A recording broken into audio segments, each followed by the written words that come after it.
Here we go. Should probably turn on the projector. Right, it's not super useful. Okay. So, you should all have lesson 3, page 287 in front of you. While we're waiting the projector to load up. The page numbers, these originally came from one large book that I have hacked and slashed my way through, adding things and taking things away. And yes, considering we're now just barely over halfway. Yeah. Oh yeah, if you include the bonus stuff at the end, yes. Okay. That's what conceptually we are right around halfway, just over halfway. Okay, so vertical circles, same stuff. All the rules for circular motion apply. How we analyze them, the vertical problems, is slightly different because of gravity. Basically, is what's going to change here. So a person's riding a Ferris wheel. They sit on a Newton scale that measures their normal force. At the bottom of the Ferris wheel, what does the scale actually read? Well, is it moving or is it not moving? It is, the arrow implies the thing is spinning. I imagine that when you go up, it would be more, and when you go down, it would be less. So as you're... So say that again. As you ride the Ferris wheel, as you go up, normal force would be heavier, and when you go down, normal force would be lighter. Okay, so what I'm hearing you say is this. You're suggesting, Ashton, and I'm writing it in pencil, so you must be right, that Fn, so I'm writing it in pen, so you must be right, Fn at the bottom is larger than Fg. Oh, at the very bottom. As the bottom, because now this is where you're rising. Yeah, as you're rising, imagine it would be heavier, but as you're falling, it would be... Yeah, so this is where you start to rise. Why does Fn have to be bigger than Fg at this point as you begin to rise? Gravity's pulling you downwards, but you're traveling in a circle, so it has to be what? If you're traveling in a circle, there must be some net force in what direction? Inwards. And so there's only two forces acting on, well, there's a few more, but there's only two that are really impacting this dude in the chair. Fn upwards and Fg downwards. There's going to be a little bit of friction left and right, depending on which way this thing is actually spinning. But the only way for him to actually travel in a circle, or her to travel in a circle, is if there is some net force inwards, and the only way that there's going to be a net force inwards is if Fn is larger than Fg at this point. I mean, that was what the question was asking, but let's take it further. What's going to happen at this point? How are Fn and Fg related to each other at this point? Why are they equal? Zach started talking first. So you're going to have an Fn that way, an Fg this way. Zach, you've said that Fn equals Fg at this point. So what's causing our person to continue to travel in a circle? Yeah, the force going towards the center. What force is that? I don't see a rope attached to our person. Sorry, Zach? So either it's the friction between the butt and the seat, or what other force could impart this? No. The wind, if the wind is strong enough to keep you in your seat in a Ferris wheel, you got other problems. It could be the normal force from the back of the seat, right? Like the back of this person could be resting against the seat. If this thing's moving really quickly, then it's going to be the back. But typically on a Ferris wheel, you're not bolted to the seat or strapped to the seat. It's force of friction that's going to keep you moving in. At the top, what's going to happen? How are Fn and Fg going to be related at the top? Fg is going to be larger. Because at this point, it's Fg that's keeping you in the circle. Fn is going to be smaller. And then at this point here, you're going to have the same situation where Fn and Fg are equal to each other. It's all just an analysis of, if I'm traveling in a circle, there has to be some net force in. What are the forces acting on our person at every step along the way? The only way we can have a net force in at each one of these ports, especially at the top and the bottom, if those are the positions that we're going to analyze, is if FG is bigger than Fn, and if Fn here is bigger than Fg. Flip the page.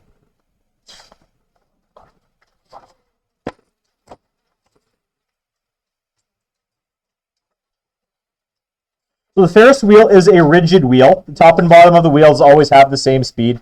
The thing's a big, gigantic steel structure. And circular motion is uniform. This is not always true for for vertical circles. If we consider this pendulum, which will move faster at the bottom of its path than the top, what's happening to our pendulum at these different spots? Let's analyze these two. What forces are acting on my pendulum when it's at the top of the loop? Gravity is acting downwards. What else is acting? Yeah, Nathan.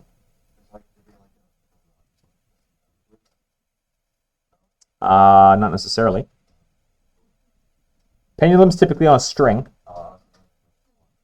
Yeah. Oh, okay. Well, pendulum's probably is a string. Like the round up. Garissa, you have a thought? Okay. Pendulum's typically on a string. String suggests what? Tension. Tension's going to act which way on this object here? Also down. So if we analyze F net C equals MAC and AC equaling V squared over R, then our net force at the top, so that's force of tension, then the net force at the top is going to be what?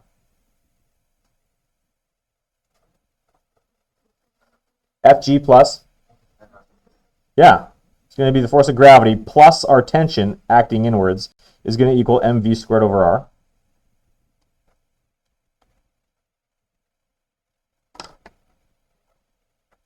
At the bottom,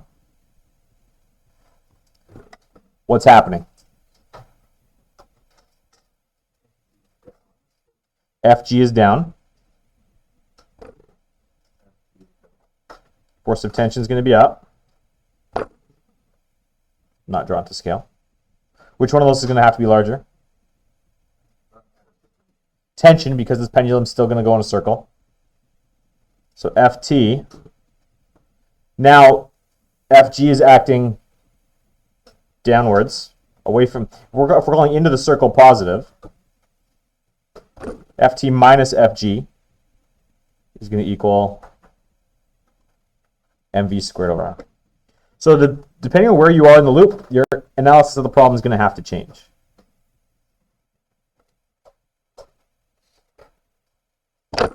Comments, questions, concerns on this setup? Let's go to a couple of these that have some values in it and see how this works out. Flip the page.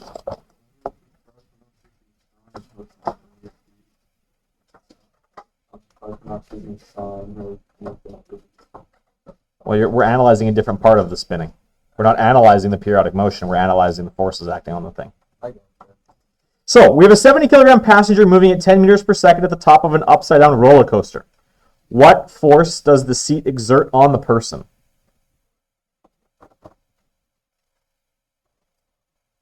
So, free body diagram, what forces are acting on our person? Fg is acting downwards. And the force from the seat is which way? Also down.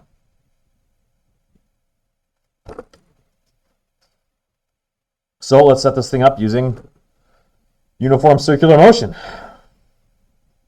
F net equals ma, and a equals v squared over r. So Fn and Fg are acting in the same direction, so we're going to add them together. Fn plus Fg is going to equal mv squared over r. Now we can just plug in values. We've got a 70 kilogram passenger. We don't know the normal force. That's what we're looking for. Fg is equal to mg. So Fn plus mg is going to equal m v squared over r. Now we can just plug it in. 70 kilograms times 9.8 is going to equal 70 We're told that he's moving at 10 meters per second at the top of the loop. 10 squared. And we're told that the radius of the circle is 8. So what is the normal force from the seat?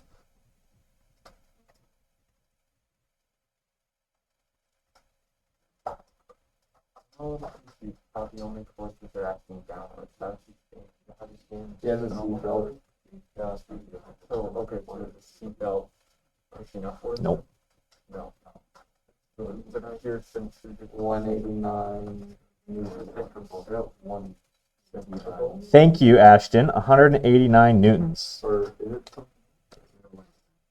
Okay, so what's actually happening, if you look at the snapshot in time, you look at the snapshot and you say, okay, well, if you analyze it for long enough, you forget that what you're looking at is an instantaneous little snapshot of what's actually happening here.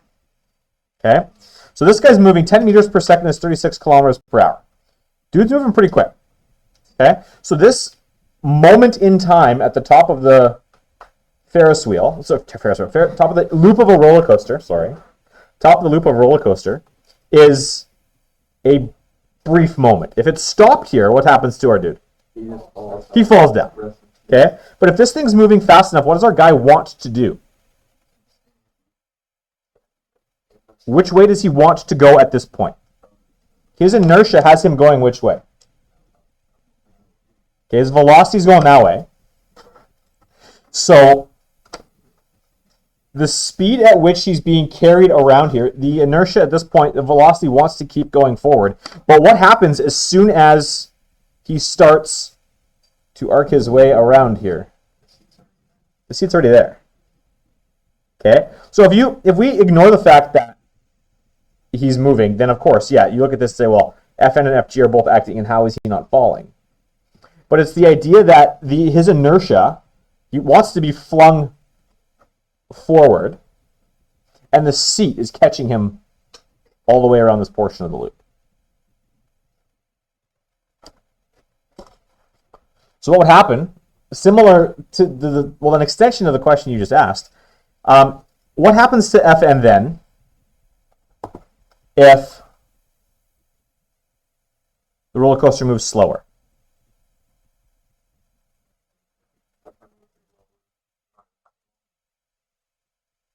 So it's just it was smaller. Why? Because it just messes with the velocity and the balance and the Can you prove it? mathematically, yeah, if you plug in like Let's for do it. example, 5, So plug it in. What's the value? makes 4? 4 meters per second. Okay. So I'm just going to jump straight to this portion of the problem. Fn plus 70 times 9.8 equals 70 times 4 squared over 8. Fn equals what?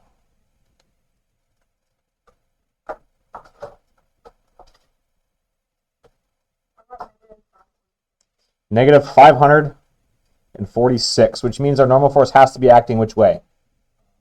Up.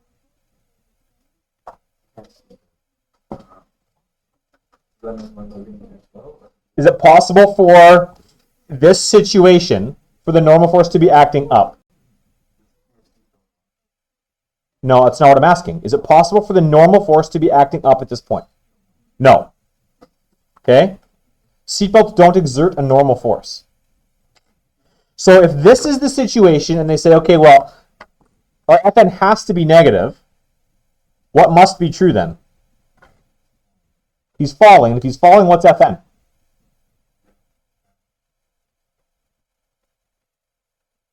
Fn must be 0.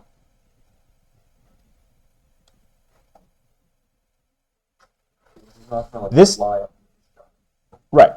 This tells you, though, that if you only want to go 4 meters per second around a loop, which way do you have to orient the seat? The other way, so you sit right side up. Because if you don't sit right side up, you're going to fall out of it.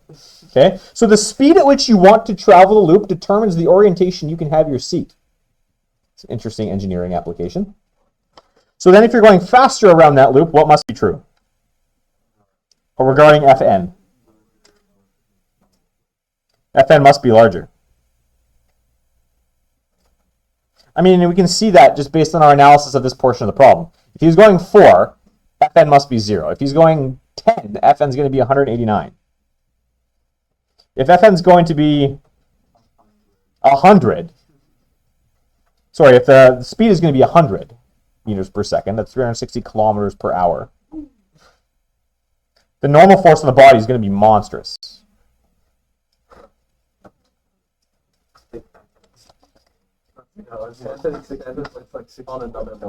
Well, Action's figuring out what that number is. Flip the page. 86,000 newtons? Or 87,000 if we were around? Okay. You want to go on that roller coaster? 87,000 pounds? Sorry, newtons. We can convert that to pounds by multiplying by, no, dividing by 9.8. Well, you can't be because it's been done. Let's come back. Hold on, let me do one more example and I'll finish this thing up. So, if the pendulum in example 3 or the upside down coaster in example 5 were moving at the minimum safe speed, what does that mean? This is more language given to you in a problem that suggests something is true. Minimum safe speed is what? Yeah. The instant before it starts to fall.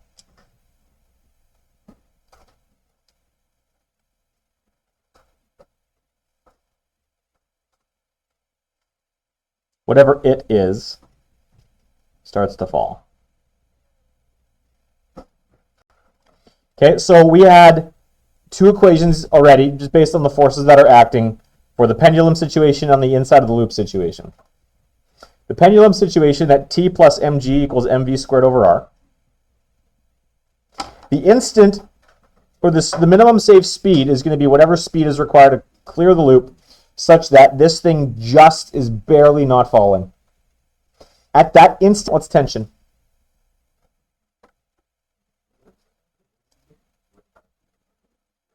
Yeah, it's the instant tension approaches 0. Yes, the limit as tension approaches 0 is going to be the limit as speed approaches its minimum safe speed. Which implies that if t equals 0, you've got mg equals mv squared over r. The m's are going to cancel. So your minimum safe speed is going to be, multiply the r up, it's going to be gr.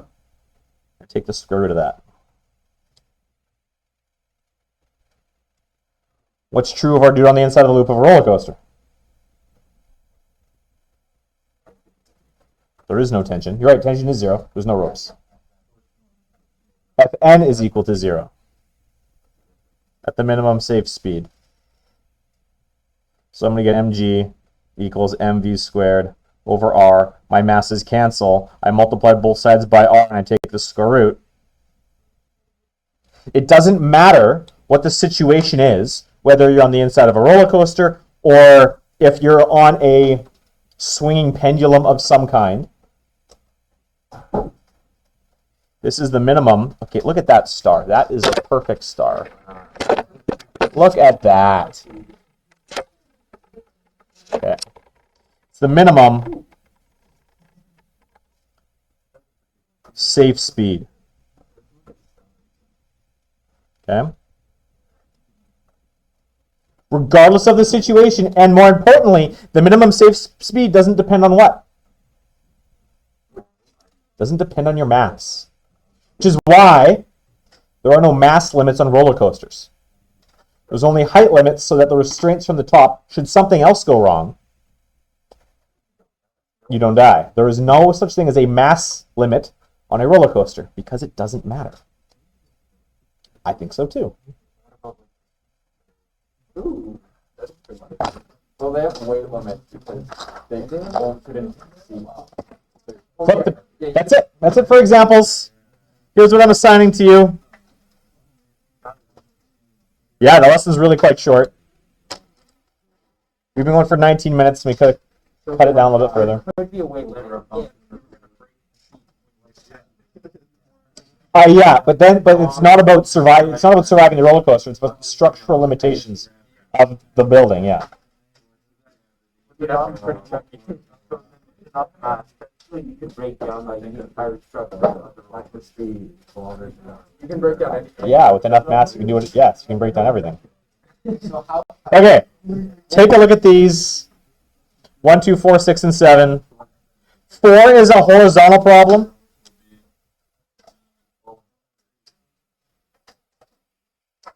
Yeah, and that's it. We're done. 87,000